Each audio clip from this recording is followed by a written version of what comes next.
What's up, cable dogs? What's going on? Just I was supposed to be here last week, but I couldn't make it, so I thought I'd stop by just in time for Super Bowl Sunday. Yeah, go Birds, go Birds. Not gonna be sticking around for too long. Gotta go to the Wawa. Gotta pick up some pretzels and a bottle of water. But I just thought I'd come in and say hi to everybody. Thanks for choosing me last week, and as always, go Birds, go Eagles, go everything to do with this great town of Liberty and Brotherhood, where I'm from. Pretzels. Yeah, you can't understand my very clear accent. So yeah, I'm gonna go. Like I said, I've got to stop by the Wawa. I'm heading to the Poconos later today. So until then, see you later, and let's start the show, shall we?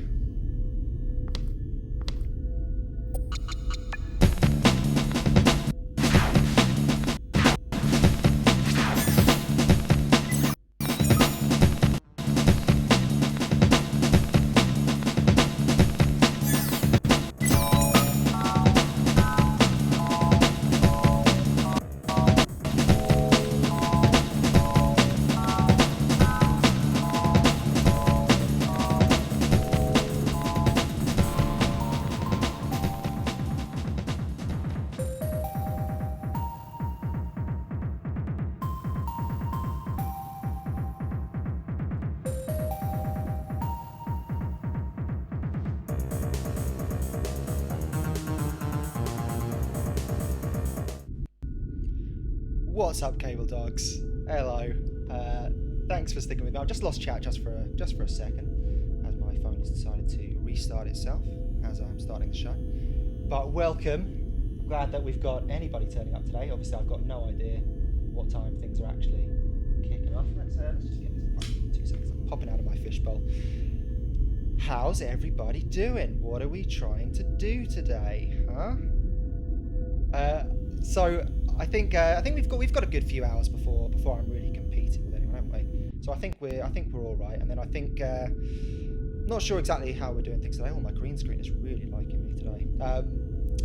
I think we've got Null coming up later. I think Arby is not on today, but I'm not sure if we're going to be breaking up the blocks a little bit and having things on a little bit later. I see Greg is recommending Philly stuff for everybody, so that's good. That was what I was hoping, was to start a dialogue about Philly natives. So I feel like they're under-talked about, underrepresented. Obviously, as you can tell, I'm well acquainted with the Brotherhood, as we call them. That's why I was able to call on Philly Mike from such an accurate place. Let's just get my things loaded up here as well, because I think for while we've got it, we can carry on with our quest to start the world's greatest franchise, the C2 universe. We're discussing butchers today. Okay, sure. I can live with this. All right. So I feel like I'm slightly less smooth last week. Last week was I was almost impossibly latent. Yes, last week. So I know that I can't really help that today.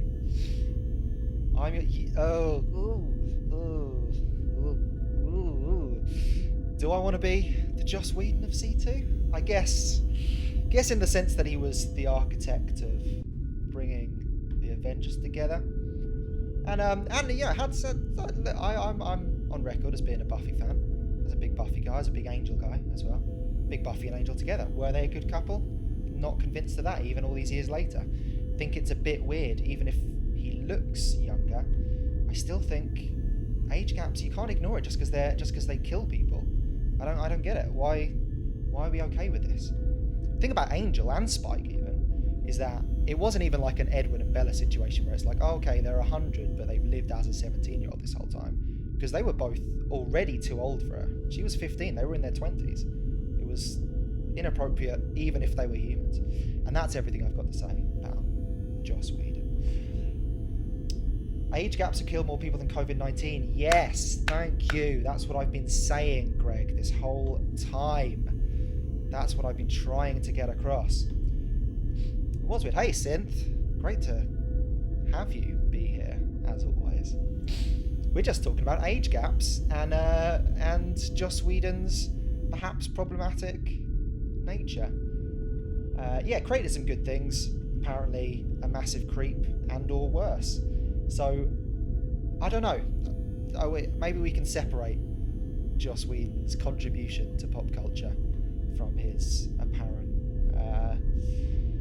real-life proclivities, maybe? I don't know. How do we feel about separating the art from the artist? Are we Woody Allen fans, or no? What is the official C2 stance on this? Dying of old age is really just a huge age gap. God, that's true. That's true. Yeah. See, this is the thing. We credit Joss a lot with this great thing of Buffy speak, right? They all spoke in this very, very distinctive way that was very interesting and very novel.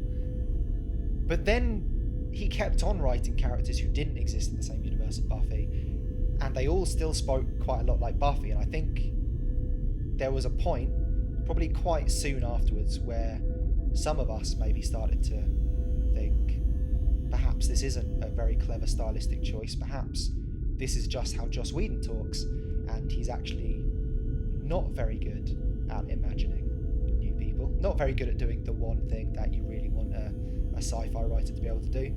And perhaps he is just having several conversations with himself. Did just do something bad. Spooky! I love the new name Spooky, because I was very confused by the old one. I have no idea what an orb is or what that even refers to. Wolf Collar Cable is more like it. No, Joss, even if I could call all of the details to mind, and it is difficult because they do all kind of mash into one after a certain point with these celebrity directors, writers, actors, musicians, whoever who are doing all these things. But yeah, no, he did something more than just being a massive nerd. I think it came out he was a bit of a lech. I think he was a bit of a creep to women on set. He was I think he had cheated on his wife with some underlings, with some people who he had authority over, I think. Sort of like Dan Harmon style. Maybe I'm mixing up with Dan Harmon. Maybe they both did it. I don't know. It doesn't really matter what I say, because it's not as though I'm damaging his reputation. His reputation is damaged. I might just be getting the details wrong. But yeah, I think he yeah, so Synth says, I figure my preferences kind of automatically account for whether someone's gross to some degree. Feels gross and enjoyable. There it is. I'm with you, Synth. I think most people really have a kind of a good sense for these things. There's a lot of these people that have come out, and I've just thought, well, yeah, obviously. Marilyn Manson, and not even coming from like a puritanical 90s parent place, but was it not obvious from the fact that he was a 30-year-old engaged to a teenage girl? Like, even if that was the only thing we knew about him, is that not already a fairly huge sign that he is manipulative or abusive in some way? I mean, it's not really a revelation that there was grooming going on there, right? That's really the only possibility. Yeah, it's weird that I saw all this stuff coming out recently, people taking a stand, and I honestly had that weird thought that you get sometimes, where it's, when you hear like an old celebrity died and you think that you were sure that you'd heard of them dying years ago. That's how it feels with a lot of these guys, I think, getting cancelled, where I just kind of think, well, yeah, didn't we know that already? Did that not happen? I thought we'd all been very clear about what we knew about these people already, but maybe not.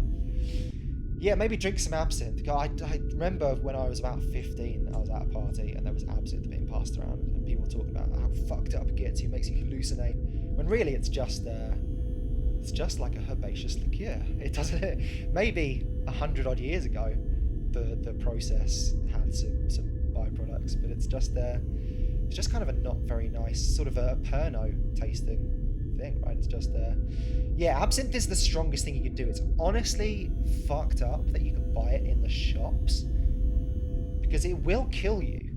If you do too much of it, it will kill you. Manson had a little string of appearing in things. He was in an episode of Eastbound and Down as well, which is just so odd. He plays a guy working at a bowling alley, and even without the makeup, you can just see it's him, and it's very distracting to see him. He's quite a distinctive looking guy. I don't really know how this happened. Remember a few years ago when he played a Native American hitman in a film? What happened to that? Did that ever come out? Was he not cancelled for that? That seems like should have already been against him. Hey Warlock, how we doing? How's everything going? Righty then. I never really heard anything about it apart from the article coming out about it, which I don't remember all the talk of it being particularly like strongly worded or thought about. It's really odd. Because let's get famous. Let's just get straight into it. I mean, you're seeing the TikTok thing's just coming up, which leads us quite nicely in. Those of you that follow us on TikTok or Twitter might have seen our first foray into original content on there, the prelude to the C2 universe, kind of what we were talking about last week, in having something that is crammed full of references, where every detail in a shot is some sort of reference to something that nobody knows what it is yet. Nobody knows what multiverse is on TikTok, because I think Arby and Peach, I think, are the only people that I know who overlap with being a TikTok person and being a C2 person. But people seem to like it who don't seem to have anything to do with us. But that's mainly because you just don't know how the TikTok algorithm works. It just puts things in front of people and people just click around, you know. So that's leads us quite nicely into what we're really doing. That was like a tester of how much you can put into a product in terms of Easter eggs, in terms of references to something that doesn't yet really exist. You know, that was my first attempt at making a rebooted version of something that hasn't happened yet. That's like the CW taking the property of multiverse and turning it into a sexy mystery show. You know, doing the Riverdale thing, doing the Nancy Drew thing, taking the name of something that is popular and slapping it on something that will not be popular with anyone who cares about the original name. We can do TikTok. This is what I was talking to my girlfriend about this the other day, about how TikTok has moved so fast just in the last year. It's been so weird over the course of the pandemic, over the course of all these lockdowns, how seeing things progress. I've never been on. I mean, I wasn't on the ground floor. TikTok's a few years old now. It's started to really get talked about now, I think, because of the pandemic, how a bunch of other 30-year-olds have suddenly started using it in a way that they weren't before. It used to just be kind of 12 to 15-year-olds. And it's really weird. I've watched people go from just starting out because they're bored and furloughed from work to now doing branded content. I saw someone that I really enjoyed seeing just did these very, very cool little sketches in a apartment while there was nothing else going on, and is now a verified content creator on TikTok and is doing more and more elaborate things. And now that real celebrities have joined it as well, the idea of just going on there and making any sort of name for yourself, just doing the dances or the trends, is just impossible now, because now the only people that kind of get seen doing the easy, boring stuff are the people who already have a massive platform. So people are starting to do really cool, elaborate things, like the sort of thing that I did with the multiverse trailer. People are going that far and beyond, like putting out daily content of these incredible, like, special effects spectacles. They're really, really cool. Oh, sorry, Greg. I know I should have done the boy band thing of seeming constantly attainable, but I'm sorry, I'm too mentally unwell to be alone. That's a fact. So, you know, of course, they go to war. Yeah, Riverdale fascinates me because it's really, I mean, it's really popular, obviously, and I don't really understand the point of it being Riverdale. Like, it's on its own, it obviously stands as a teen drama on its own because it's very popular over here as well in England, and there is no foundation for Riverdale over here because Archie comics are not really that big a thing over here. You know, it's not, they're not really a part of pop culture. They're not a part of anyone English's childhood. You know, Archie is something that I don't know. I only remember one Archie-centric product actually coming over here, which was the Archie's Weird Mystery cartoons aired on the weekend when I was 7 or 8, I think, however old I was when that came out. Right, that was big over here. Oh no, that wasn't big over here. It existed over here, but it's not really something I ever hear people talk about. And the Josie and the Pussycats movie came over here, but you have to already have Archie knowledge to know that that's anything to do with Archie, right? Because Archie is not in that. Archie doesn't exist in that. So there was no reason why Riverdale would be popular over here on the basis of it being connected to Archie, right? So it obviously stands on its own as a teen drama because it has nothing to do with Archie at all. Like, I'm probably one of very few UK people who's ever read any sort of Archie content, who knows anything about it, and it's not. Yeah, it's just has nothing to do with it at all. And you got to think, people who care about Archie might watch Riverdale and think, well, this has nothing to do with it, right? Why? They're just going to be upset with it, if anything, if they're being sucked into it because they like Archie. And all these people, these thousands, millions of people who are watching it with no idea what Archie even is, it's completely pointless to have attached the Archie names to it, the characters to it, right? That's going on one of my famous rants about Riverdale, but I just don't understand what the point is in connecting it to that IP, because it's not like that was an IP that was gonna bring in the audience that you wanted. It does, from a marketing standpoint, I don't understand it, because who cares about the sexy versions of an Archie character? They could have called all those characters by completely different names, and it wouldn't have made a difference because it's nothing to do with it. And I really like the idea of that. All of this to say, I'm very interested in the idea of this trend of taking a thing that the people you're trying to attract don't care about and turning it into something that has nothing to do with it. Because it's like, who's it for?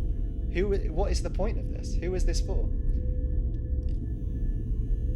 I mean, who is it for that wouldn't have been interested if you had never bothered to option the rights to Riverdale? If you just spent probably a lot less money in developing this as something completely new. So what are we talking about in the chat? We're talking about Liverpool. I see. Sorry, this is an Evertonian stream. We don't allow pool chat in here. Down the Reds. That's what we say. So that was part of the inspiration behind the multiverse thing. I think that's what I was talking about. Who knows? I'm very interested in the idea of people being like, oh, this thing is popular with a certain crowd. I bet we could make it popular with a different crowd by changing 100% of the things about it. I will not watch it. No, this is my show, and I'll say what I like. Okay? I'm a shock jock. I might be the Joss Whedon of C2. I might be the Howard Stern of C2. Yeah, I like to think there's a little bit of Wolf Kohler inside all of us. And you could say, we've just killed and eaten her. If I ever get a job, based on what? Why would I get a job? Who's hiring me? I don't want to get a job. This is my job. This is my life. I was thinking, sooner or later, things are going to change again, right? I hope that I never have to work on a Sunday ever again in my life. That would be nice. I don't want to give this up. Hope that I never get called in to do any sort of job, any kind of gig on a time where we're doing one of our famous remakes, improving things. Yeah, I want to go the egg route. I want to live the egg life of deciding that this is the thing that I want to put my effort into, my passion into. I want to learn more things about After Effects. This morning, I learned how to motion track an eyeball in order to change the colour of it on a moving video as it moves around. And I did it very successfully. And then I tried it with the hair. I thought, if I can change the eye colour on the fly, can I change my hair colour? And I could. I've created a blonde-haired, brown-eyed version of me. And when I move, all the colouring moves correctly and accurately with me. I don't know what I'm going to use it for, but that's what I want to do with my life. I just want to make stupid things where I figure out how to make an effect happen. I told you last week, this is how the Wachowskis did it, right? They just thought, wouldn't it be cool if I could do this? I bet I can do it. I bet there's a way to do it. I figured there must be. I figured absolutely there is a way of doing this, and I worked out how to do it, and I did it. So, oh yeah, that's what we were talking about. I remember now. We're making a movie. Yeah, that's right. TikTok is just a platform. It's moving on. People are doing more elaborate things. Why can't the C2 movie be on TikTok? A minute at a time. It's fine. It'll work. People watch whole movies on YouTube now, right? It used to be that people wouldn't make a sketch on YouTube longer than like 4 minutes because they thought nobody's gonna sit and look at their screen, look at their phone for longer than 4 minutes. And now everybody watches 6 hours of content at a time in a chunk on their phone. You know, people are watching The Irishman on their cell phone. So why can't we put a movie online? Why can't we make a movie and put it? Yeah, we've been talking about writing a movie. I think Arby said that we should write a movie. Greg's now saying we should write a movie live on stream. Yeah, I think this would be really good. I think that is the plan for this anyway, and that's not to say that we can't have several writing streams, and we should have several writing streams. But I think what we are going to do here, once we've got the outline down for C2 Universe, I'm not going to just go away and write down everyone's thoughts into a movie. I think we are going to write the script together. I'm going to put a little capture of final drafts on the screen, and we're all going to type together. I even looked in recently into the collaborative feature. There's like a duet feature on Final Draft where you can write with someone else, but apparently it doesn't work the way I wanted it to. You can't just competitively write. Only one person has access to the keyboard at a time, which sucks because I thought that would be a great stream if we just got like 3 or 4 of us attached to Final Draft and we all just were trying to write the movie at the same time while talking over Discord. I thought that would be a very good stream. Apparently not possible, but we will find a way. I'm sure there is a way of...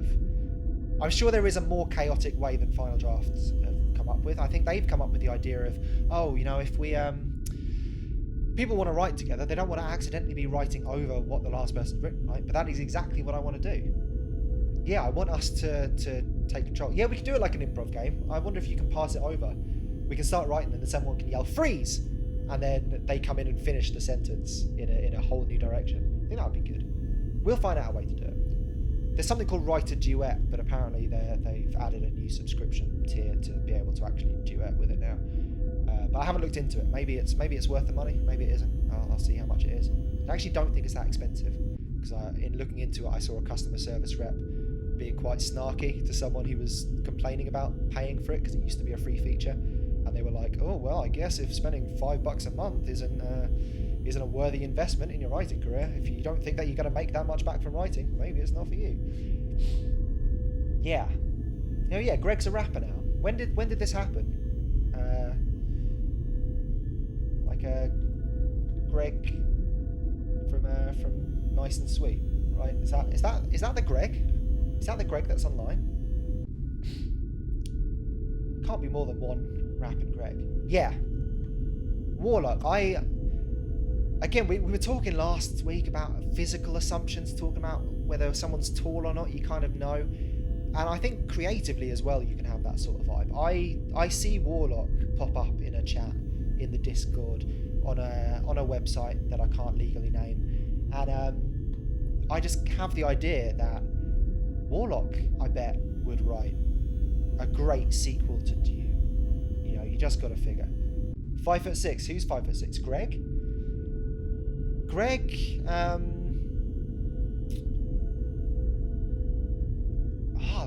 I don't know. How tall is... So, Greg, what do we think on the Jeremy Renner scale? What is Greg's height? Do we think over or under Jeremy Renner? What do we reckon? I wish Null was here. Null could confirm. Greg can always lie. But I reckon Null knows exactly how tall Greg is. 5'8". I could see 5. Greg's one of these that I've only ever seen Greg sat down, so I can't accurately think. If I'm going by personality, obviously Greg's one of the big guys. Greg's rolling with the big dogs. But I don't know. It was like Draza. I'd never really considered that Egg is the same height as me, because I've only ever seen her sat down on stream. I think only ever seen her stand up to walk out of frame. So I'm not really sure. Warlock in the 6'2" gang. Welcome. We got another big guy. Got another big guy in the chat. Welcome to the 6'2" club. Yeah, no, I think you're right, Synth. I think maybe Greg's one of those very gregarious short guys. You know, maybe that's where the personality comes from. Greg is also 6'2". I don't know. Do we believe that Greg is in the 6'2" club? What? I don't know what to believe. Why would this only come up now? You were so steadfast in being 6'2" last week. Why have you suddenly become 5'8" this week? Did you and Greg swap heights this week? How come Greg has become 6'2" and you've become 5'8" when it's so clearly the other way around? I don't know. I don't. Oh right. Oh, you were doing lying last week. I see. That's why you seemed so truthful last week. You were intending to make people think you were telling the truth, when in fact you were not. Yeah, it's true. Girls are short. Yeah, maybe next week you'll be like, I don't know. Egg, you make more sense to me as 6'2" than 5'8". I totally believe the 6'2". How? Oh, have we? Did I miss the Sheeda height reveal? How tall do we think Sheeda is? We know it's above 5'8" now, assuming that Egg is telling the truth. It could be that Egg is in fact 6'2", and Sheeda knows for a fact that she is 6'5". Sheeda 6'2"? God, this is impossible to pass.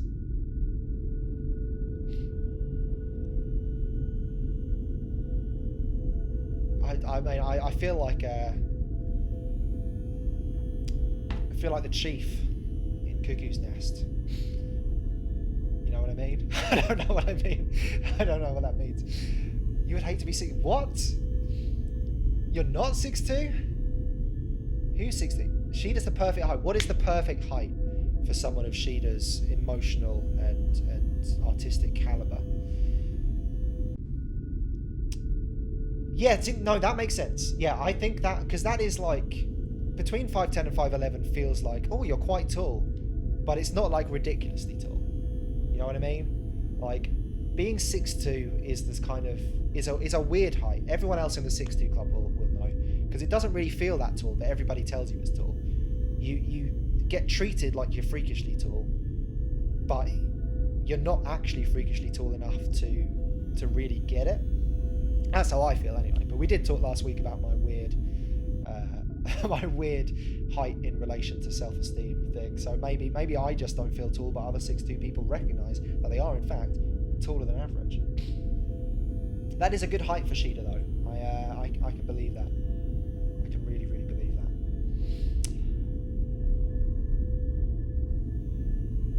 Yeah, surprising. We haven't written any of our movie yet. Let's move in for a close-up, shall we? Hey, there I am.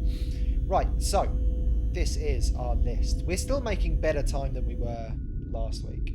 I think at this point last week I barely even opened the text file. What we're doing this week, Sheeda the Tool, is, Greg, you don't have to go learn StarCraft. That's not a thing. That's not a thing. StarCraft is not even that's just a game that people made up for image macros in the early to mid 2000s. Nobody knows how to play. It doesn't exist, Greg. It doesn't exist. Bye, Greg. Yeah, we said bye, Greg. So this is what we're doing. We're back into the C2-universe. We're Spider-Man into the C2-universing. And this is the list of things that we're doing. This is the list of characters we started at the end of last week. So I think we're going to get the characters thrown in it, right? And then hey Null, No, how tall is Greg? You know how tall Greg is actually, and I don't believe that we've got the right answer here. Maybe we have, but I couldn't tell you for sure. Spooky, yeah, you're here already. Of course you're on the list. I realised that you don't think anyone didn't notice that you dipped out without saying goodbye last week, but we did remember to put you on the list. This is my kill list, Synth. This is the people involved in the C2 family that I'm going to murder. Whoops. So we got myself first, okay? So I'm going to kill myself first, and then I'm going to kill Egg, then Greg, then Arby, then Sheeda, who is a robot, then Steino, then Spooky, then Stone, then Urodov, then Rowan, then Null. Okay? Hi, everybody. Am I allowed to say that on Twitch? I never read the TOS. That wasn't my department. Stone did that, and I don't think Stone's on stream to tell me whether I'm allowed to say that or not. I think I'm allowed to say it. Maybe not.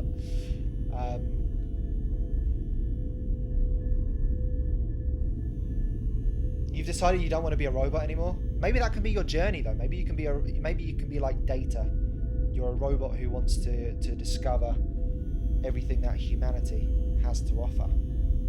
Maybe that's your thing. Maybe there's a lot of, I don't know. Can we reference other franchises? I know we're spending a lot of time referencing our own franchise within this.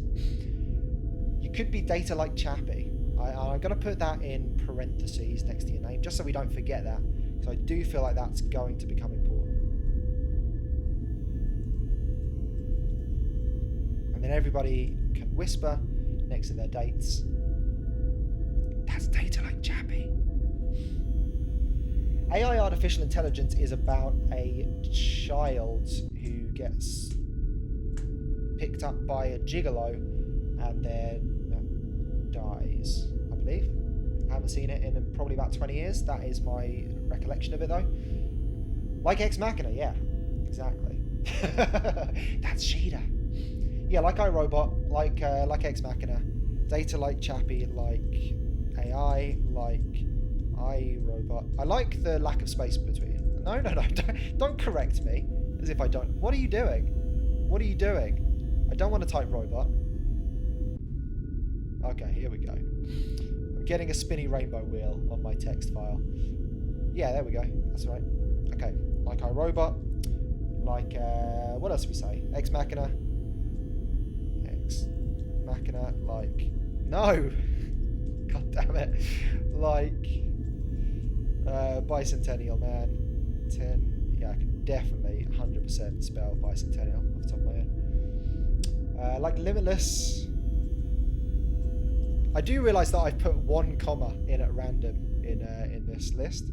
I'm going to put a semicolon as well because I do know how to use them correctly. Greg, what the fuck? I'd like to be Bradley Cooper. I think I could do that. Like Baby Driver. Like Baby Driver. I've never seen Baby Driver. It didn't appeal to me. I don't like Ansel Elgort. And again, was I proven right in my distrust of this famous actor or not, right?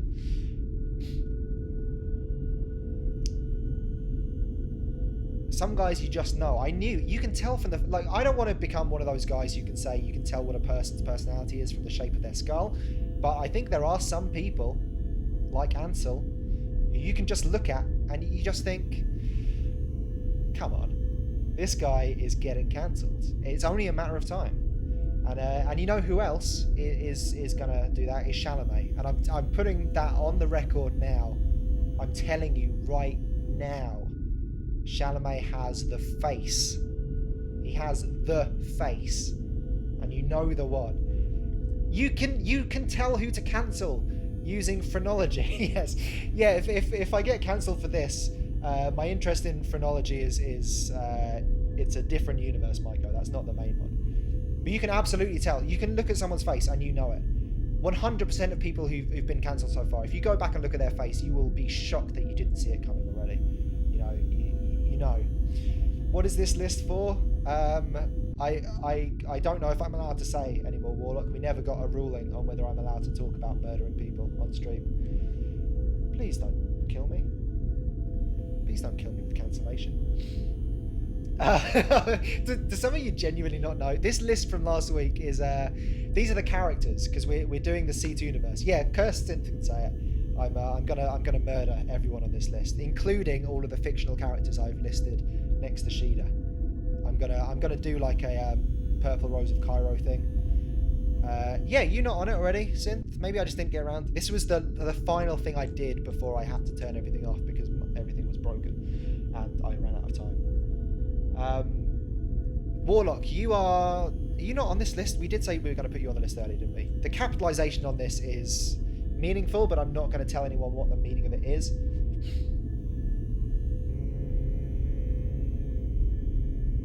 No, not going to promise. Not going to promise that, Warlock. Not going to promise that. Good. So this is the list. These are the characters that are going to appear. So the film we're writing is obviously set within the C2 universe. It's a shared universe. Much like Riverdale brought all of the, or even before that, I mean, within the Archie comics, all these random comics start being combined into one thing, right? Into one show. Well, Greg, you're going to have to play Greg. Oh, I see. You mean game-wise, not which character you're playing. I'm sorry, we're not. You can't play Sheeda. Sheeda's playing Sheeda, presumably. Yes, exactly. So this is going to be a 7-hour-long movie minimum. Because everybody has their own thing, and it's like Crash, where you're seeing a bunch of disconnected stories, or so you think, and then they all start to come together. You realize everybody is like somebody's uncle or somebody's boss, or somebody's long lost lover from the 40s or whatever. Like everyone is connected in some way, exactly like Smash Bros. We're exactly like the Smash Bros. These are things that used to exist in their own universes, but we're saying now they all exist together. Because I love a shared universe. I particularly love a shared universe that can only work if you disregard everything that people know and like about the original properties. These are my two favourite things for pop culture to do. Yeah, I don't know if some of you are together already, because in some case it might make sense. Because, for instance, Sheeda, the majority of your appearances within C2, you're connected to Egg, right? I mean, if the version of Draza that we see is Rev Girls Draza, then obviously you would be there as well, right? Unless we're seeing how the Rev Girls come together, which we could do, because maybe this is already a reimagining before the reboot, right? This could be like like when DC try and relaunch whoever they're doing every couple of years. They're doing another rebirth, new 52s, right? So yeah, you guys have to be together, right? If it's the Rev Girls, if you're under the hat, I don't know if I guess that's something to nail down. If we can figure out which version of Egg exists within the C2 universe, then that will kind of dictate which version of Sheeda, possibly. Or, I mean, this is a reimagining leading into a reboot, so we can do whatever. Oh, okay. Yeah, I mean, we can do whatever. We can have it be like, oh, so that's this universe versions of the Rev Girls. We can do like a Joseph Gordon-Levitt in Dark Knight Rises thing, where in the very last minute he's like, oh yeah, my real name's Robin, but nobody calls me that. And you're like, oh right, so John What's-His-Face was Robin in this version. He is this version of Robin, right? Even though he's not the traditional guy who usually plays Robin, but he is the Nolan-verse version of Robin, right? So we can do it like that, where maybe we can combine even, because maybe we meet a Sheeda, a woman called Sheeda, and then right towards the end with the big merge, maybe she can do the same thing where Egg sees her driving license and is like, hey, I thought your name was Sheeda Under the Hat, but it says here that your legal name is Sheeda Rev Girls. And Sheeda's like, oh yeah, I guess I am a Rev Girl after all. And then you're like, whoa, in this universe, Under the Hat Sheeda is Rev Girl's Sheeta. Or maybe someone completely different. Maybe Sheeta, we don't think we know who Sheeta is. Sheeta as just the wacky best friend of Egg. And then we realise that we folded in the roommate character into the Rev Girl's canon. And now, from now on, Egg's roommate is Rev Girl. Yeah, that's the thing. That's the other great thing about Easter eggs is you can use them to really pull the rug. Yeah, Sheeta is a kind of mystical sounding name to exist in the first place, right? Sheeta, I don't know, there's only one Sheeta. Sheeta doesn't seem like it should be a name outside of Sheeta, right? Sheeta is just our Sheeta. Our Sheeta is the only Sheeta as far as I'm concerned, and I don't care what baby name book wants to dispute that. Sheeta is Sheeta.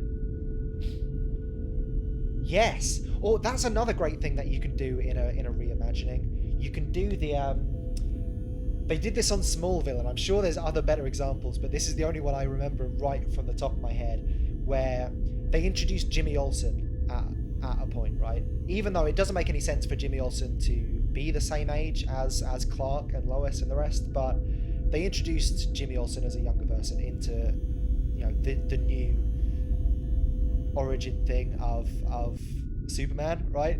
And then after a couple seasons, he left, I guess, for whatever reason. It was one of the Ashmores. It was Sean Ashmore, I think, and they killed him off. And it was like, what? You can't kill off Jimmy Olsen. But then it turned out that what we thought was the Jimmy Olsen isn't the Jimmy Olsen from the original stories. It's his older brother, and his younger brother then takes on the name of Jimmy, and turns out to be the one that we all thought he was, you know, the famous Jimmy. So we can we could do a thing where maybe Egg is there all along, and maybe Egg dies in the climax, right, with the big universe shattering fight or whatever, and everyone's gonna be like, what? No Egg? How can they not have Egg in the reboot? They can't kill off Egg, right? Egg's one of the main characters in the C2 universe. But then we get back to this mysterious woman's lab, and not only do we get the cool reveal that, oh, this person, this ancient witch, was actually our version of Sheeta all along, but she's been regrowing a new Egg. That's not the Egg that we come to love within the mainstream C2 universe. It's the clone. It was the clone all along, and this was the repeat.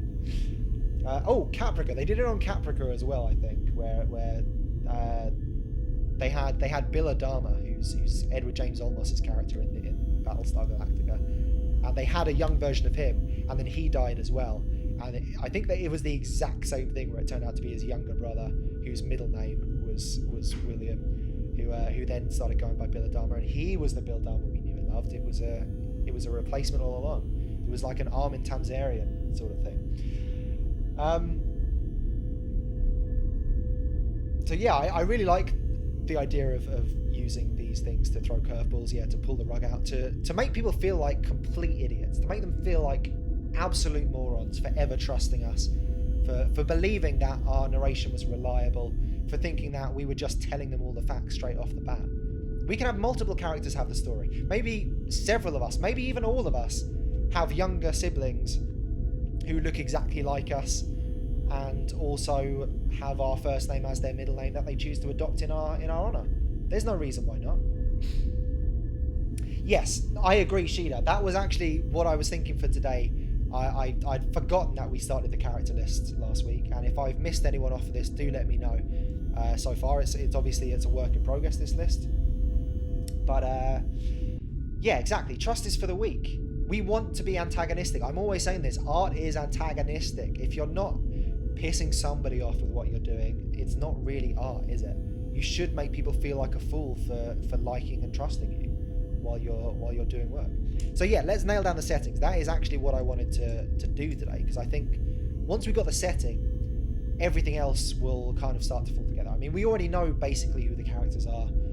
We haven't worked out exactly what version of them they all are, because this is a reimagining leading into a reboot, so it doesn't have to be like us. Like with the prelude to the multiverse, that's obviously a version of multiverse that isn't exactly the one that you're watching right now. It's so we can play around with the iconography of everybody's shows and personas and twist them into some new form before then twisting them into another new form once it all reboots. But we essentially know who the characters are. We don't know exactly what version of Egg we're going to meet, but we know that Egg's going to be there. So the characters are more or less, they're down, right? We know that. Yes, the Thanos character is. We need a Thanos character. We've pretty much agreed that there has to be a big villain, right? I mean, if you're leading into a reboot, we've got to go the DC route, right? Where somebody punches a hole in the wall of reality and reshapes everything, and everything has to merge or change in some way. It's got to be some universe-altering reason why we're rebooting within universe. And we can even do that super fun thing that sci-fi things do all the time nowadays, where you tongue-in-cheek meta-reference the idea of reboots. You start talking about retcons and whatever within the universe. You can have like a Randy from Scream character who recognizes what's happening, and everyone else can be annoyed at them for seeing things through the prism of pop culture, but we'll know it's said with a little wink. Yeah, exactly. All of that for a something, right? I've not seen the movie, but I've seen the memes.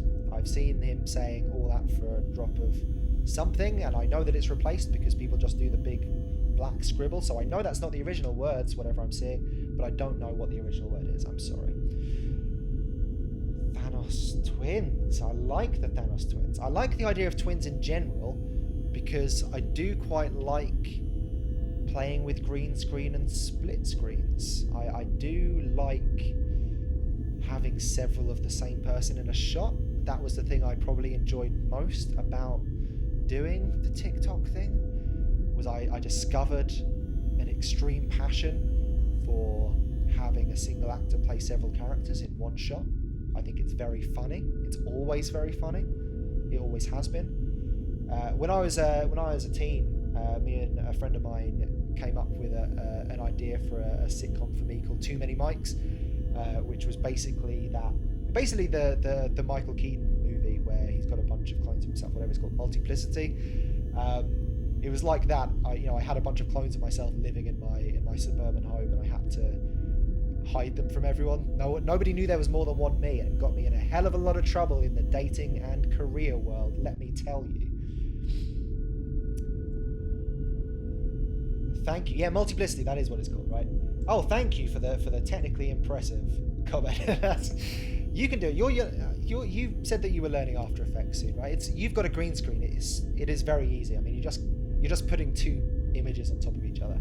It's not so difficult. The difficult thing is getting the masking right of the green screen, but the green screen capability of After Effects is, as you might imagine, much better than OBS, which is struggling even to discern the fact that I have teeth right now with my green screen. So there's a lot more control that you have over it. It's a lot simpler. It's the lighting. The lighting is the only tricky bit. And if you're like me, my green screen isn't actually that long. It's basically just long enough for what I need it to do on stream. So I had to instantly write off any idea for a shot that had a full body in it, because I couldn't get more than like from my navel up to my head. That's about as long as my thing goes. Many settings for it. It's very customizable. So there's lots of different versions of keying programs on After Effects. I've been using Keylight most of the time. That seems to be the one that people like the most. I see what you mean. You're not asking about technical settings for what I was just talking about. I'm very delayed in what I'm reading, what I'm talking about. Yes, no, I get you. Settings. Yeah, probably. I mean, I don't know. It depends. Like, say, how many people you're combining together. Because probably, no matter what version of Sheeda and Egg we're meeting, I think at some point. I mean, tell me if you disagree, because obviously this is your plot thread. But I would imagine that you two are probably within the vicinity of each other. You are going to come together probably sooner than you and I are going to come together. I think we have to get Sheeda and Egg working together at some point. Even if they don't start off together, they have to meet at some point, right? You can't create a media product devoid of canon, Greg. I'm sorry, it's impossible. It's impossible to do. You just can't. It's not going to happen. We don't want it to happen. Look, nobody ever asked there to be a shared universe based on a bunch of non-fiction shows, but it's happening, okay? There is a bunch of streams that were never meant to be connected other than the fact that we're all real people talking to each other, but we are creating an epic fictional universe that encompasses them all. They're all places now. Coffee.sip is a place. As Arby would say, the future is a place. Yeah, the Under the Hat house. Exactly. That's so deep, Greg. Just change your name to Greg is Wise. Settings wise, yeah. So we've got. Let me write down the kind of the show locations, I guess, the geography of the network, and then we'll figure out what those places look like. Well, I guess the setting, like Cable 2. What is Cable 2? Is it the world? Is it this world? Is it a different planet? Are we quite grounded? Sort of like, I guess Blade Runner is set on Earth still, right? But it's kind of still recognizably slightly different. Like Cable 2, what is the place that houses all of these different settings? That is something to think about, maybe, whether it is just the real world or not. Yeah, I don't know what the Doctor Strange character is. I guess Doctor Strange is a warlock, but you've claimed it before Warlock has, so I don't see why not. Yeah, I don't know what it means either. I haven't seen Doctor Strange. He does show up briefly in one of the Thor movies that I have seen, in the fun one that is all colourful. I saw that one. Oh, Nell just said something big that I want to read. I figured Cable 2 was a multi-dimensional broadcasting station in orbit that could connect to all of us. Yes, I like that. The Honey House, of course the Honey House has to exist. Who lives in the Honey House? I don't know. Yeah, I don't know. Who's like the hef of our group? You know, who would live in a mansion full of honeys? Yeah, I mean, technically Doctor Strange is a doctor, right? I don't know what he's a doctor of. He has a doctorate, though. Well, that's something to think about. I'm in space right now. In this version of multiverse, I live in space. However, I've already explored the idea of multiverse being on Earth, you know, in the video. That wasn't in space. I think that was more explicitly, you know, a teen fantasy adventure mystery thing. So yeah, I don't really know if our version of multiverse is in space. I mean, I don't know. I'm torn, because obviously this isn't going to be grounded, because it's a bunch of us coming together to stop a universe-shattering threat. So it's not grounded exactly. I don't think grounded is a good way of explaining what we're trying to do. But yes, that's kind of where my brain was very slowly getting to. See you, Warlock. I think maybe we go to space, but I think probably we all start grounded, because otherwise you're going to come and meet me, and then I'm just floating on my own for ages, and it's not very relatable, not very connectable, I don't think. Whereas, yeah, if we come together and have to get to space, or maybe that's the climax, maybe we get to space and that's how come, you know, we're in a part of space near a wormhole that allows us to emerge in a new universe where maybe we're slightly affected by the travel through dimensions. Yeah, I suppose Spooky has to be on the moon, huh?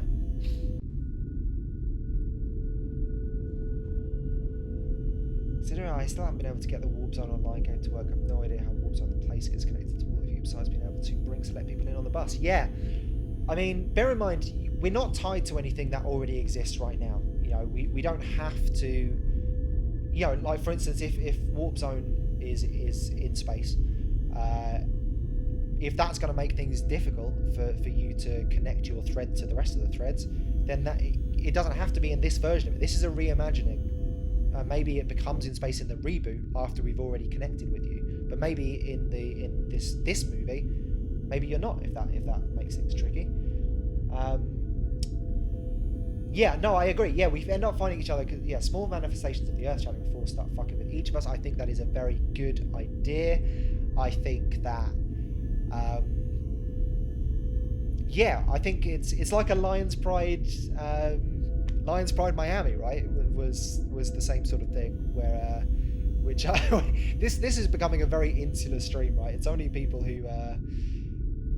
There's no way in from the outside to this one, is there?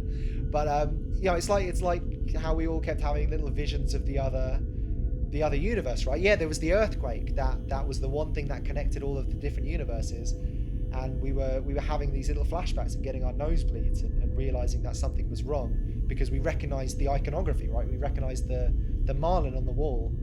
We knew there was something wrong with that. We knew that was going to fall and impale someone somehow because obviously we'd lived through it already in a different universe, and it was starting to something was reminding us of it because of the earthquake.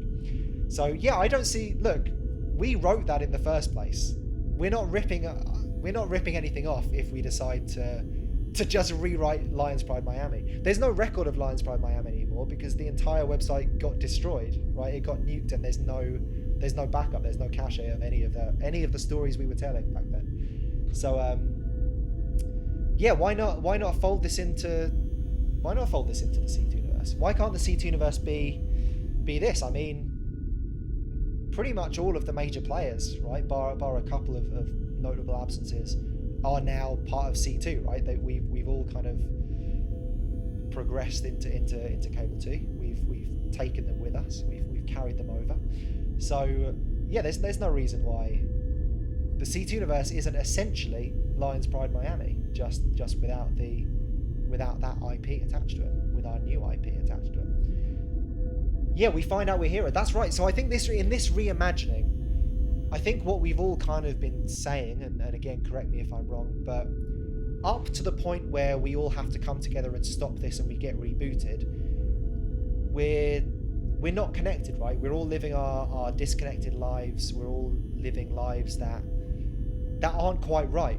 We're living lives that aren't exactly who we're supposed to be yet. And even though the reboot doesn't necessarily take us into this universe, into this Prime universe, it might take us into a third version of the C2 universe.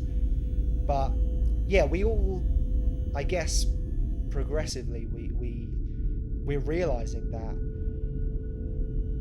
we're not doing exactly what we're supposed to do. We need to build to a point where we become these heroes, right? We become the mythical egg, the mythical synth, the mythical MikeO that everybody knows. I imagine during this, I don't have my spider bowl. I don't think the spider bowl is something that I procure until maybe at the very end. Maybe it's the climax that leaves me a disembodied head. Maybe this is a version of an origin story of why on earth multiverse is even how multiverse is, and similarly how Egg ended up in a coffee cup. How the Rev girls came to Rev. Exactly, yeah. At a certain point, your hero has to become MikeO. Yeah, I become decapitated, and we can do a sequel hook. A hand reaches out from the rubble and takes my head, collects it, takes it away, and you're like, whoa, who is that? Who's taking me? And I don't even know who it is. We don't have to know who it is until the sequel, right? We don't have to figure out a very disappointing answer to that until the sequel. But we can set up these things that, yeah, I get decapitated, you think I'm dead. After credit scene, you think, oh, hold on a second, somebody's taking his head. What's the point if it's completely useless? If he's dead, what are they gonna do with his floating head? Maybe the spider legs climb into shot, cut to black. Maybe that's it. And you're like, whoa, it's the spider bowl. He's meeting the spider. Which character ascends to godhood? Good question. Well, Synth, much like me, is non-corporeal, right? And what are we going to do about that? That's something to think about as well. Spooky, obviously. If we're saying Spooky's the villain, at some point within the reboot, Spooky becomes a friend of ours, right? There's got to be something something there. You can take forms, right? You can haunt things. Is that canon? That I mean, you can haunt a synthesizer. I know that much. Can you haunt other things? I don't know. But yeah, there's a lot of room for stuff. Yeah, thank you, Spooky. I'm happy that you'd be my friend. I'd kind of thought we were already friends, but I guess I'll take it if you're saying you'll be my friend in the future. I can live with that. Sure. Yeah, someone should yeah, I think you're right. That somebody should, in the course of sacrificing themselves for the greater good, turn into pure energy. I think that's important for a climax of any film. I think that is a thing that should happen in more films, perhaps. But yeah, I think somebody should, of course, and then similarly to my head being hinted as still being viable as an object. There should be some hint that the particles can reconnect in some way at some point somehow. Obviously that needs to be it, because yes, you need to hook a sequel constantly. Everything we've talked about this. Every single thing in this film is a setup to something else. There is even the payoff is really just to get you to stick around to watch something else. Thank you. I can't wait to be friends with Spooky's computer. I'm excited. To determine every character's base traits and flaws. Yeah. Just realised the overlay doesn't show on the screen. I don't know if that's likeable or not. Oh, that's probably why. That's fine. We can live with this. So yeah, settings. We were doing settings, weren't we? Right. So we got cable 2 as a thing. I think you're right. That cable 2. I'm going to put it in now. I'm going to pencil it in at least. That cable 2 itself is a floating broadcasting station, right? Floating broadcasting station. The honey house. Yeah, well, I don't think we've decided who the Hef is. Greg seems sort of like the one of us that the reimagined version of him would be a kind of washed up playboy living in the honey house, floating in the pool, not really wanting to get involved and having to, which also sort of positions you as our Tony Stark, I guess, as our callous playboy who ends up dying for the greater good. Maybe it's Greg who explodes into nothing and everything. I don't know. Look, you can take that as a compliment if you like. Because you suck or because you're a loser, are those the choices? Which one of them is better for you? Neither was my suggestion. You just seem like you would play that very well. I think I could believe that you I called you a playboy. I mean, yeah, I called you washed up, but that does still imply that at some point you were very popular and very wealthy. So, yeah, I think so. I think that you're yeah, I mean, look, the play, like I said, you're Tony Stark. Tony Stark is a war criminal who treats people like shit, like objects, but he's still the cool guy, right? So there's no reason why the washed up playboy can't be. Bye, Synth, or still hello, but not chatting along with us. Yeah, no, I don't think that it's a bad thing, Greg. A bad characterization. You can disagree. I'm not going to force anyone into a hole. I'm not going to pigeonhole anybody. But I could see you lounging. I can see you in a leisure suit, Greg. I can see you in a smoking jacket on a lilo, being brought Mai Tais, and maybe not really wanting to get super involved in the saving the world, but obviously you have a heart of gold, and you do come to our aid. I think you do absolutely pull your weight in the final battle, right? I'm not suggesting otherwise. I would never suggest otherwise. So yeah, maybe it's Greg, maybe not. Feel free to disagree. Feel free to throw new ideas in. I don't know. We've also got right. So we've got multiverse. Whatever multiverse is, I think multiverse is on Earth in this original reimagining. So I'm just going to put on Earth, and we'll flesh that out later, because I don't want to spend the whole of multiverse thinking about multiverse, and I feel like I would. Sheila and you are having under the hat ideas. Yeah, absolutely. There's no reason why not. And like I said, you know, Under the Hat and Rev Girls maybe in the initial reimagining are somehow connected, or maybe they become connected due to the dimensional merge. But yeah, the Under the Hat town. Does the Under the Hat town have a name? Was it named in the pilot, in the straight to TV film that is intended to launch the series? Not yet. Okay. Well, I'm going to put Rev Girls as well, just because Rev Girls is obviously iconic. I think even if the Sheila and Egg that we meet are the Under the Hat Sheila and Egg, I think that Rev Girls has to be represented in some way, even if just a reference, like on a show, on like a Superman show, if they're like, oh God, big news in from my cousin in Gotham today, and you're like, oh, Gotham exists in this universe. Yeah. So yeah, I think it gets referenced at the very least. It has to. Greg is like Big Boss. Greg, no matter how big the multiverse is, it's always finite. My mind is not. Yeah. Okay. Yeah. I know. I can see that. Yes. You are like Ultron. Is that accurate? I don't know. I didn't see that one either, but I think Ultron started as a good thing that turned into another thing, and then Vision was the same thing but became a good thing. Is that how it went? Paul Bettany. Where's Henry? Henry's friends with Paul Bettany. They used to hang out during World War One. Don't you? Well, I don't know. You might or not, Greg. You might or not. I couldn't tell you because I can't follow them either and have no real interest in trying to. The size of the sun? Yeah. I think so. I think that we should fight a Galactus level villain. And I'm not opposed to it being Greg. I don't know if it's Greg in the first one. I think that's Wolf Thanos. But yeah, I think Rev Girls. What is an iconic Rev Girls location? What was the first Rev Girls thing you did with the little zombie guys?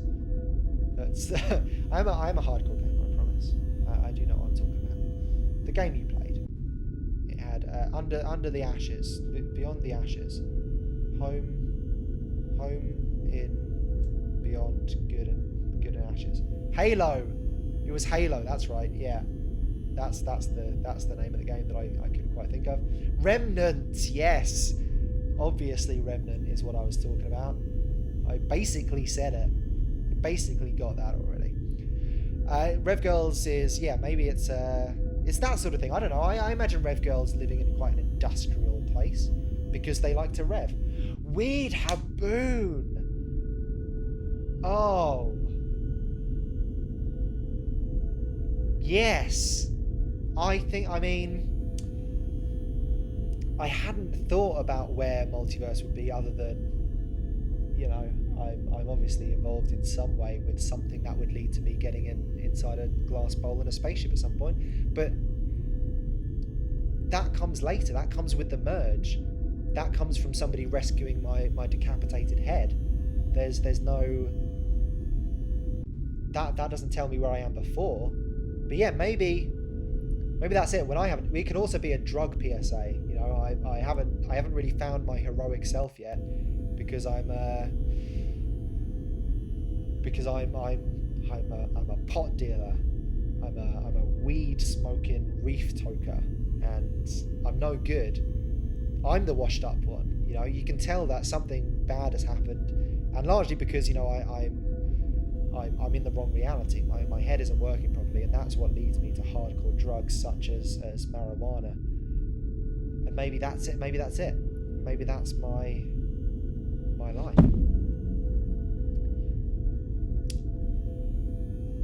No, there's no funny business on this, Greg. We will take things very seriously, or spooky. We'll tell you off.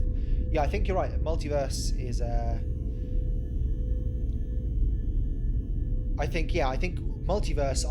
I live in like a, you know, one of those sort of gritty Midwestern towns from like Greg Araki films or like Ginger Snaps or whatever, where it's like clearly kind of filmed in Canada, but it's supposed to be sort of the Midwest. It's just supposed to be a kind of nowhere town where people just like do drugs and become escorts, and it's all just a little bit desaturated, a little bit brown, a little bit grey. I don't really know. Yeah, you know the sort of place. I mean, like, like Ginger Snaps or Mysterious Skin. You know, that sort of the sort of place they live in places like that. You know, it's always autumn, and everyone's always got kind of a shearling coat on, and everyone's mum works at the dollar store. I think that's the sort of place where obviously I've ended up in multiverse in this reimagining, perhaps. Yeah, Champaign, Illinois, exactly. Because I'm on the sticky icky. I'm on that kush. I'm on that stanky ditchweed. That's what we call it over here. So I'm in Champaign, Illinois. Yeah. That's where I live. Yeah, I'm in Birmingham, exactly. I'm in Birmingham, or Birmingham, as we like to say on C2 streams. Birmingham. Yeah, you asked me last week, Greg, whether being able to do a perfect American accent was useful for an actor. And I think I've proven several times on this stream that I am, a bit of an accent sponge. You know, I'm a bit of a master of voices, as you can tell. Worcester, pronounced Worcester, Worcestershire sauce. How else would you pronounce it? How else would you say that? There's only one way of saying it. Ham. Yeah. You guys are always saying West Ham. It's Westham. Idiots. You say it the same? Yeah. How else would you say it? Shockingly accurate. Is that? I think you stopped typing. I think you accidentally clicked enter before you finished that thought. Egg. Yeah. Philly Mike is the sort of thing that you do want to push out of your head as quickly as possible, I think, because who wants to hang out with someone from Philadelphia? And Philly Mike is from Philadelphia, as you can tell by both the accent and the cultural references, the spot-on cultural references to all the famous Philly places, such as Wawa, the Poconos, and I think that's it. I think that's all I knew. Yins. Did he say yins? He might have said yins. I might have forgotten. He might have forgotten. Philly Mike, doesn't have to say anything. Just because he's from Philly doesn't mean he has to talk like everyone else from Philly. I don't talk like everyone else from my hometown. Yeah, Philly Mike was doing an impression of me. Look, we've already established that within the multiverse there are several places where I'm so popular, people have started to adapt their voice to sound a bit more like me. Even if they're from other places, they sound a bit like me. Why? What are we suggesting that Philly Mike was fugazi? Is that what we're insinuating here? Is that what we're saying? Philly Mike knew lots of basic things about Philadelphia. He knew the Wawa and he knew the Poconos, okay? And he knew Go Birds. How would he have known those things if he wasn't from Philadelphia? I'm asking you, how would he have known those things if he wasn't from Philadelphia? I don't know what those things mean. I've never heard of any of those things. Philly Mike knows what those things mean.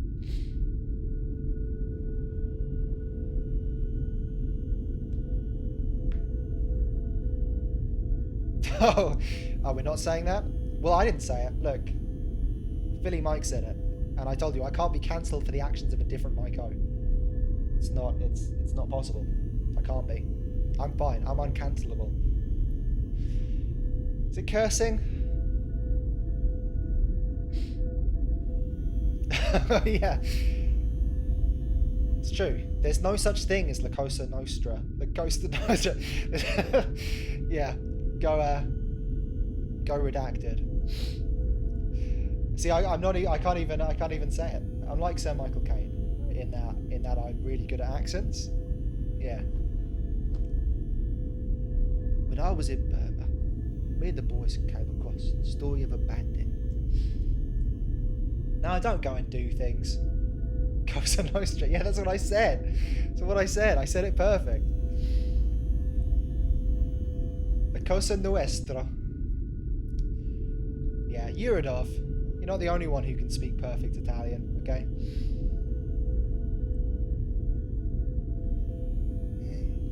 It's Cosa Nostra of ours. That was that was my Brando, and this is my Gandolfini. You want to hear it?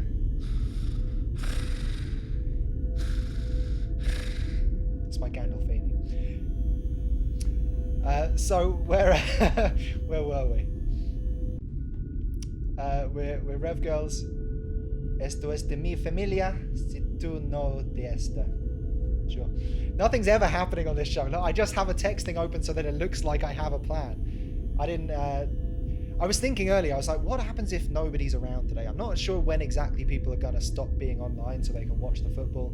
But what happens if nobody's around for a show where I really need other people to be around? Because all I do is talk to other people and get suggestions. And gift of fab. Greg should host Queer Eye. I'm putting that out there. That is the original Queer Eye from the early 2000s, not the new one. That is a worthy thing. That seems like the sort of thing they might say.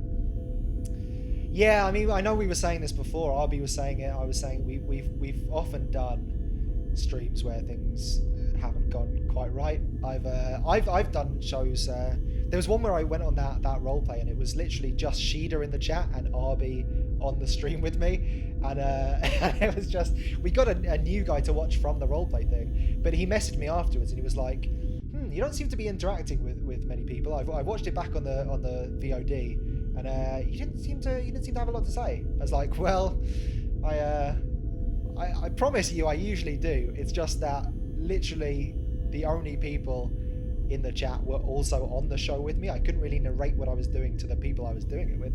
That's insane. That is a step too far even for me. I would watch Greg Eye for the Game Guy. I would. But does that not suggest that Greg is not a gamer? Because for Queer Eye, it's. I know we don't say it anymore for whatever reason, but the full name was Queer Eye for the Straight Guy, right? So that separates the fashionistas from the non-fashionable. Whereas Greg, I don't know. Greg can't tell gamers what to do without implying that Greg is not himself a gamer. Bye, Egg. We're almost done now anyway. We've only got a few more minutes of the stream. I'm determined just to finish a list of settings. Straight plan for the game man. What on earth would that... What were they trying to do on that? What was the aim of that? You have to tell us before you go. Bye, everyone. Bye. Not everyone. Bye, everyone who's leaving. Which is Egg. Who to me is at least 2 people. Because I'm in C2universe mode. We've got Rev Girls, which is a place like heaven. Teaching gay guys how to drink beer. Yeah, that's a worthy cultural exchange, I feel. So we've got Rev Girls, we've got Warp Zone. What are we thinking for Warp Zone? Where is Warp Zone? Is Warp Zone a place on Earth? Is Warp Zone... If Warp Zone's in space, that does... It feels like the natural thing to do would be to have that be the place that we go to. Is the Warp Zone connected to the broadcasting space station? Is that where we have to go to space? Seems like we've got a lot of people in space already, and do we just meet them in the 2nd or 3rd act, or are we following them setting up? They're the ones who are learning of this Omega level threat that we all need to face.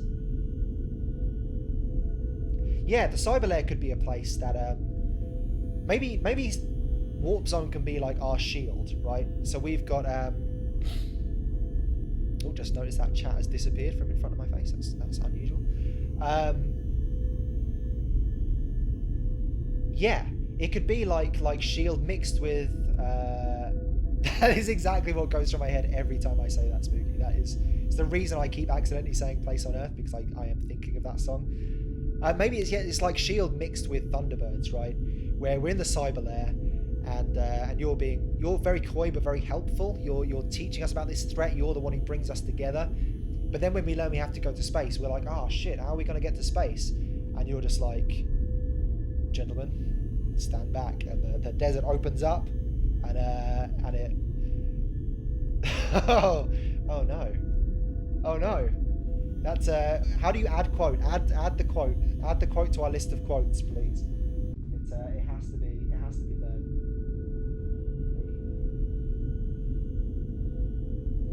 Oh, the only quote we've got so far is already a wolf collar.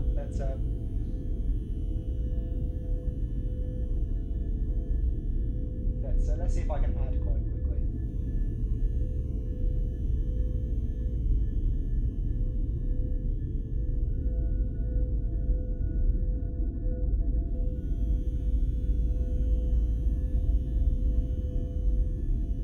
We're getting dead air. I promise you, I'm trying to do something useful. Don't know if that worked, but we'll figure it out. We'll get there in the end. I might add it manually later. I've never really figured out how to do the commands, but hopefully that has added it to the list of quotes that it randomly picks. Somebody can figure out how it works. So warp zone.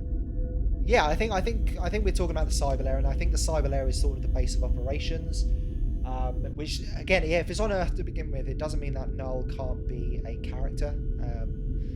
Null, I think, is sort of a Trinity figure, I guess, in that Null becomes a figure within our computers, possibly, that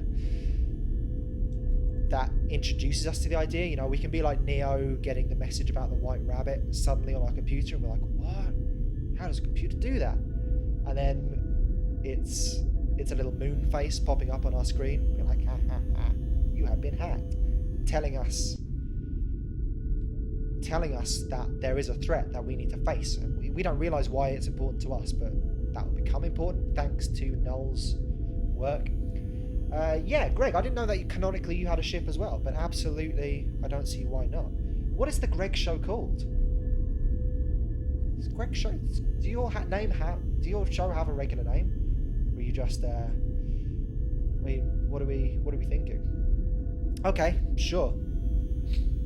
Yeah, I didn't know Greg had a spaceship. Oh no, I have seen the spaceship. Of course, I've seen the spaceship. Yeah. Log on. Okay, I'm gonna put it under log on. You're always on very late, Greg. That's the reason why I don't know these things. I do pop in when I can, but I think quite often, for me, I'm not around during that block. Log on. So we've got the spaceship, the XRV William Francis Bird Mark 1. So I guess you'll be quite useful. Maybe your ship is in the cyber layer. Maybe it's your ship that takes us into the warp zone. I think that's useful. Yeah, maybe we go to the cyber layer, and the cyber layer has its departments, and Greg is obviously there helping out with whatever, you know, all our computer things and our threat things, and gets brought on board, and then maybe it's that we think we're in a room in a building, but in fact that is the ship, and we fly off in that ship. It's a big reveal. The crowds will go crazy for finding out that the thing they thought was a building is actually a rocket ship. They love it when that happens. That is one of the big things that audiences love, according to focus groups and market research. And people love Voyager. Voyager is everyone's favourite Star Trek. Everyone always talks about Voyager. Always. So we got that. We've got... What am I missing from the obvious ones? The jar. Under the jar. I don't know if there's an obvious location connected to that already. Maybe there is. Maybe there isn't. I think this will be the last one I do before we cut to end credits. But under the jar. Under the jar. Under the jar. Yeah, under the jar. I was reading Under the Hat while I was talking about the jar. We can call it Under the Jar. Empty jar. No, I know it's called Empty Jar. I do know this. I was looking at the line above that says Under the Hat on the screen above the chat. I was trying to read 3 things at once. I'm very sorry. I do know that it's Empty Jar. But empty jar is not necessarily a place, is it? It's not a feature of geography. I don't know that we can be in the empty jar. Maybe we can. Would certainly remove us from the gritty reimagining that we're opening with. But there's no reason necessarily why we couldn't be inside the jar. But maybe there's maybe there's a place. I don't know. Where does the jar live, Uradov? Where, if you were a jar, where would you be? New Mexico? I feel like, I don't know. I guess we've got the obvious one for Henry, right? Jars do move around. Think like the jar. I know I said that was going to be the last one, but I'm just going to say I know Lefebvre never shows up to multiverse anymore because he's a coward and a traitor. But obviously we've got, and I'm gonna get this wrong, Dalboka. I know that I'm the person who always gets this wrong because I was the person who set up the stream elements, which does say it wrong. The jar is on your ship at the beginning. Yeah, I mean, in order for the cyber layer to be the place that, thank God I spelt it right. I didn't spell it right in Cyrillic, but I did spell it right here. Yeah, I suppose if it's within the cyber layer and the logon ship that we learn about the threat, it would kind of make sense for you to have made first contact with whatever it is. Maybe the jar isn't so empty. Maybe the jar is what contains the message. Maybe it's like a message in a bottle, right? And maybe that is what tells us something's coming and it's time for us all to come together. You know, the jar can have anything in it. The jar is a magical artifact, I feel. That's how I feel. Well, anyway, that's the end of it. I'm off. I'm going. So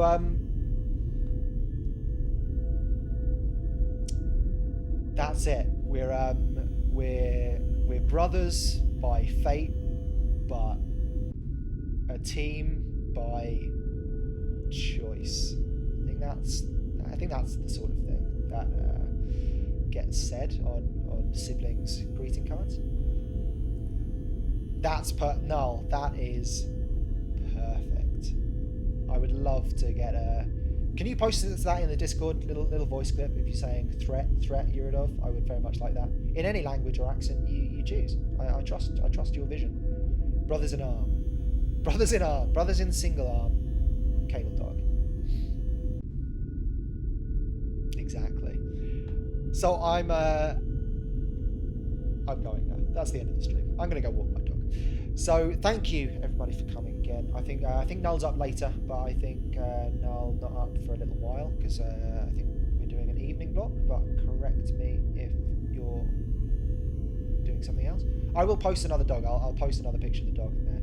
I know that Greg, you've really been keeping the pet pics part of the Discord alive, but I've been sadly neglecting the section. But yeah, I like my dog too. She's a bit weird. She's a bit of a goblin.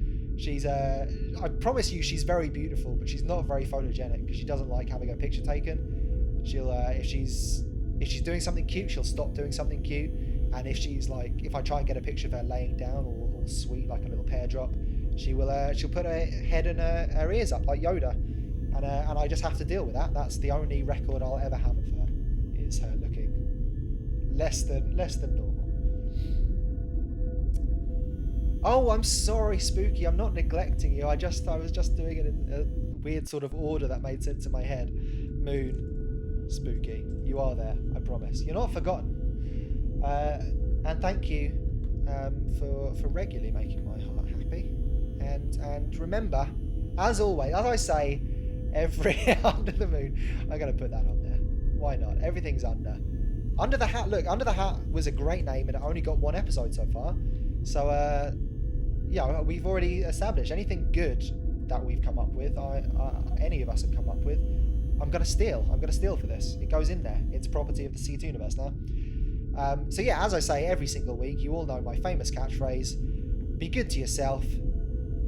Wait, what did I say last week? Be good to every version of yourself. Won't you please? And won't you please come back into my neighborhood next week, into the multiverse?